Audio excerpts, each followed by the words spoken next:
राज्यातील आगामी विधानसभा निवडणुकीकडे सर्वांचेच लक्ष लागले आहे। सर्वच राजकीय पक्षांनी या निवडणुकीसाठी कंबर कसली असून जोरदार तयारी सुरू केली आहे। अशामध्ये विधानसभा निवडणुकीची आणि आचारसंहितेची तारीख कधी जाहीर होणार असा प्रश्न अनेकांना पडला आहे। केंद्रीय निवडणूक आयोगाच्या टीमने मागच्या आठवड्यात महाराष्ट्रात येऊन पाहणी केली, त्यामुळे लवकरच तारीख जाहीर होईल असे म्हटले जात होते।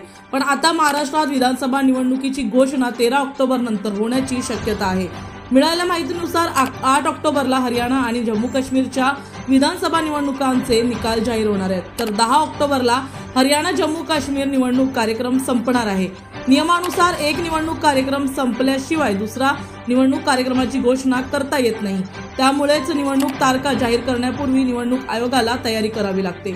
12 ऑक्टोबरला शनिवार आणि 13 ऑक्टोबरला रविवार आहे, त्यामुळे 13 तारखेनंतर विधानसभा निवडणुकांची बिगुल हा वाजू शकतो आणि आचारसंहितेची घोषणा होण्याची शक्यता आहे।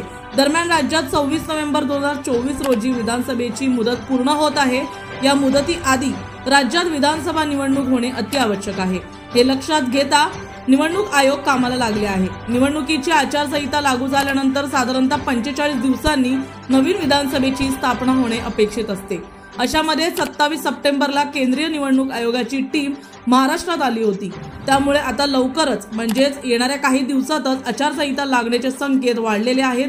त्याचबरोबर नोव्हेंबरमध्ये सरकार बनवण्याच्या हिताने त्याचबरोबर त्या हेतूने आता लवकरच आचारसंहिता लावून महाराष्ट्रात विधानसभेचा बिगुल वाजणार आहे।